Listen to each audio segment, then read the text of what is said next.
নমস্কাৰ আপোনালোক সকলোকে পুনৰবাৰ স্বাগতম নজমাই মছজিদ বন্ধুসকল বলগতে চামক আজি সন্ধিয়াৰ 7টা গুৰুত্বপূৰ্ণ খবৰ। প্ৰথমটো খবৰ, ৰাজ্যত পুনৰ এনকাউণ্টাৰ অসম আৰক্ষীৰ।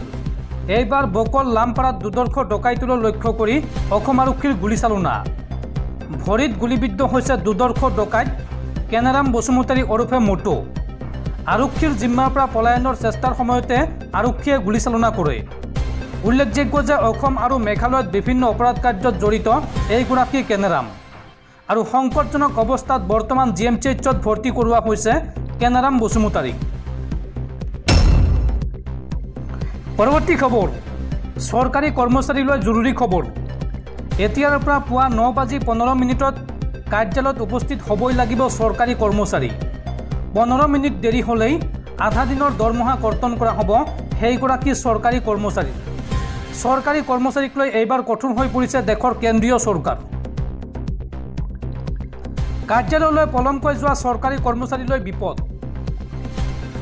এতিয়াৰ পৰা কাৰ্যালয়ত দেৰিকৈ গ'লে পৰিব চৰকাৰৰ ৰোষত। পলমকৈ যোৱা কৰ্মচাৰীৰ ক্ষেত্ৰত কঠোৰ হ'ব চৰকাৰ। শাস্তিৰ সন্মুখীন হ'ব লাগিব পলমকৈ কাৰ্যালয়লৈ যোৱা চৰকাৰী কৰ্মচাৰী। পুৱা 9:15 কাৰ্যালয়ত উপস্থিত হ'বই লাগিব প্ৰতিগৰাকী চৰকাৰী কৰ্মচাৰী। 15 মিনিট পলম হ'লেই ব্যৱস্থা গ্ৰহণ কৰাৰ নিৰ্দেশ চৰকাৰৰ। কেন্দ্ৰীয় চৰকাৰৰ কৰ্মচাৰীৰ ক্ষেত্ৰত জাৰি কৰা হৈছে এই নিৰ্দেশনা। বিষয়াৰ লগতে কৰ্মচাৰীয়ে ব্যৱহাৰ কৰিব লাগিব বায়োমেট্ৰিক ছিষ্টেম আৰু পলমকৈ অফিচত গ'লে কৰ্তন কৰা হ'ব আধা দিনৰ দৰমহা। শেহতীয়াকৈ এই নিৰ্দেশনা জাৰি কৰিছে দেশৰ কেন্দ্ৰীয় চৰকাৰে। পৰৱৰ্তী খবৰ, যান বাহনৰ চালক আৰু গৰাকীলৈ জৰুৰী খবৰ। এতিয়াৰ পৰা ৰাষ্ট্ৰীয় ঘাইপথত আপুনি যিকোনো সমস্যাৰ সন্মুখীন হ'লে মাত্ৰ এটা নম্বৰত ফোন কৰাৰ পিছত লগে লগে আপুনি লাভ কৰিব সহায়। কেন্দ্ৰীয় চৰকাৰে সহায় আগবঢ়াব আপোনাক। আপুনি ৰাষ্ট্ৰীয় ঘাইপথত কি সুবিধা লাভ কৰিব চাওঁ আহক। ৰাষ্ট্ৰীয় ঘাইপথত বাহন চলোৱা চালক আৰু গৰাকীৰ বাবে ডাঙৰ খবৰ। এক্সপ্ৰেছ হাইৱেত চলন্ত বাহনত সমস্যা হ'লেই আপুনি ফোন কৰক 1033 নম্বৰত। এতিয়া আপুনি নম্বৰটো লিখি ৰাখক 1033। বাহন চলাই থকা অৱস্থাত কাৰিকৰী বিজুতি ঘটিছে নেকি আপোনাৰ বাহনত? হঠাৎ বাহনত শেষ হৈছে নেকি ইন্ধন? এইসমূহ সুবিধা আপোনালোকে লাভ কৰিব। কি সুবিধা লাভ কৰিব সবিশেষ জনাই আছোঁ, আপোনালোকে ভালদৰে চাই থাকক। বিনামূলীয়াকৈ আপুনি 5 পৰা 10 লিটাৰ পৰ্যন্ত লাভ কৰিব ইন্ধন। যদিহে আপোনাৰ বাহনত ইন্ধন শেষ হৈ যায় ৰাষ্ট্ৰীয় ঘাইপথত, তেন্তে আপোনাক 5 পৰা 10 লিটাৰ পৰ্যন্ত ইন্ধন ভৰাই দিব চৰকাৰৰ ফালৰ পৰা। চলন্ত অৱস্থাতে বিকল হৈছে নেকি আপোনাৰ গাড়ীৰ বেটাৰী? চকা পাংচাৰ হ'লেও আপুনি যোগাযোগ কৰক এই নম্বৰত। দুৰ্ঘটনাত পতিত হ'লেও আপুনি লাভ কৰিব সহায়।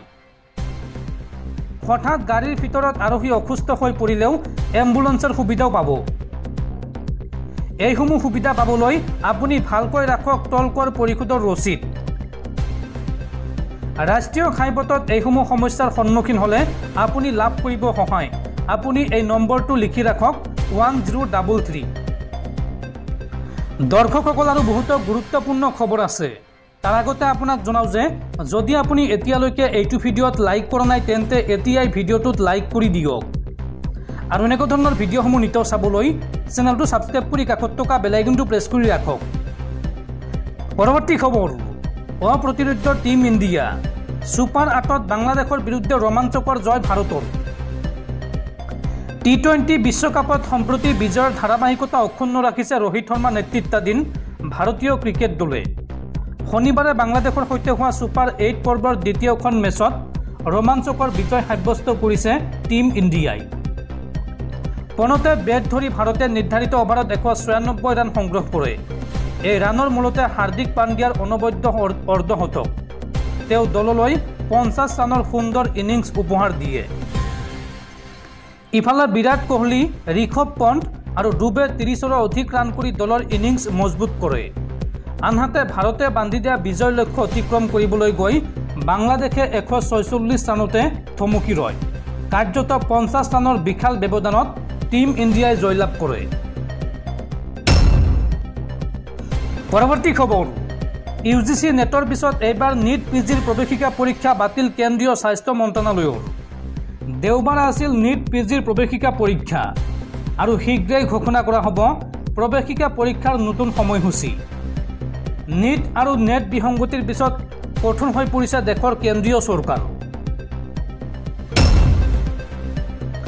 পৰৱৰ্তী খবৰ, সাৱধান ৰাজ্যবাসী, ৰাজ্যত পুনৰ হ'ব মুখলধাৰ বৰষুণ। প্ৰচণ্ড গৰমৰ মাজতে পুনৰ ৰাজ্যৰ প্ৰান্তে প্ৰান্তে ধুমুহা বৰষুণৰ আগজাননী। বিশেষকৈ উত্তৰ অসমক লৈ বতৰ বিজ্ঞান কেন্দ্ৰৰ এলাৰ্ট জাৰি। পুনৰ ৰাজ্যৰ প্ৰান্তে প্ৰান্তে ধুমুহা বৰষুণৰ আগজাননী। বিশেষকৈ উত্তৰ অসমক লৈ বতৰ বিজ্ঞান কেন্দ্ৰৰ এলাৰ্ট জাৰি। গাজনি ঢেৰেকনিৰে এই সময়ছোৱাত আহিব পাৰে মুখলধাৰ বৰষুণ। উত্তৰ অসমত পুনৰ বান পৰিস্থিতিয়ে ল'ব পাৰে জটিল ৰূপ। ৰাজ্যৰ মুঠ 13খন জিলাত আজি বৰষুণৰ সম্ভাৱনা আছে। অসমৰ কোন কোন জিলাত বৰষুণৰ সম্ভাৱনা আছে চাওঁ আহক। শোণিতপুৰ, বিশ্বনাথ, লখিমপুৰ আৰু ধেমাজিত জাৰি কৰা হৈছে য়েল্লো এলাৰ্ট। লগতে গোলাঘাট, কাৰ্বি আংলং, ডিমা হাছাও আৰু কাছাৰতো বৰষুণৰ সম্ভাৱনা আছে। কোকৰাঝাৰ, চিৰাং, গোৱালপাৰা, বৰপেটা আৰু বাক্সাৰ বাবেও এলাৰ্ট জাৰি কৰিছে বতৰ বিজ্ঞান কেন্দ্ৰই। এই জিলাকেইখনৰ জনতাক সতৰ্ক হৈ থাকিবলৈ আহ্বান জনাইছে বতৰ বিজ্ঞান কেন্দ্ৰই।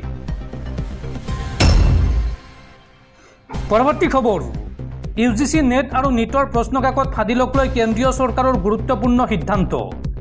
নেশ্যনেল টেষ্টিং এজেঞ্চি চমুকৈ NTAৰ সঞ্চালক প্ৰধান পদৰ পৰা অব্যাহতি সুবোধ কুমাৰক আৰু NTAৰ নতুন সঞ্চালক হিচাপে দায়িত্ব দিয়া হৈছে প্ৰদীপ সিং খৰোলাক। ইউজিচি নেট আৰু নিটৰ প্ৰশ্নকাকত ফাদিলক লৈ কেন্দ্ৰীয় চৰকাৰৰ গুৰুত্বপূৰ্ণ সিদ্ধান্ত। নেশ্যনেল টেষ্টিং এজেঞ্চি চমুকৈ NTAৰ সঞ্চালক পদৰ পৰা অব্যাহতি সুবোধ কুমাৰক। সুবোধ কুমাৰৰ স্থানত নিযুক্তি দিয়া হৈছে অৱসৰপ্ৰাপ্ত IAS বিষয়া প্ৰদীপ সিং খৰোলাক। আৰু এই সমগ্ৰ ঘটনাৰ তদন্তৰ দায়িত্ব CBI অৰ্পণ কৰিছে কেন্দ্ৰীয় চৰকাৰে। পৰৱৰ্তী খবৰ, T20 বিশ্বকাপত ভয়ংকৰ অঘটন।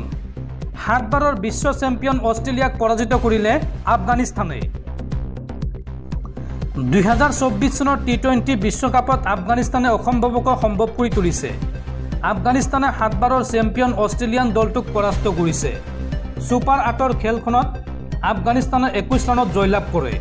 প্ৰথমে বেটিং কৰি আফগানিস্তানে 149 ৰানৰ লক্ষ্য নিৰ্ধাৰণ কৰে আৰু ইয়াৰ প্ৰতিক্ৰিয়া স্বৰূপে অষ্ট্ৰেলিয়াৰ দলটোৱে 127 ৰান সংগ্ৰহ কৰি অল আউট হয়। আফগানিস্তানৰ হৈ গুলবদিন নাইবে 4টা উইকেট দখল কৰে। আনহাতে নবীনুল হকে 3টা উইকেট দখল কৰে। উল্লেখযোগ্য যে অষ্ট্ৰেলিয়াৰ দলটোৱে 6 বাৰ এদিনীয়া বিশ্বকাপ আৰু এবাৰ T20 বিশ্বকাপ জয় কৰিবলৈ সক্ষম হৈছে। পৰৱৰ্তী খবৰ, কাইলৈৰ পৰা আৰম্ভ হ'ব অষ্টাদশ লোকসভাৰ বিশেষ অধিৱেশন।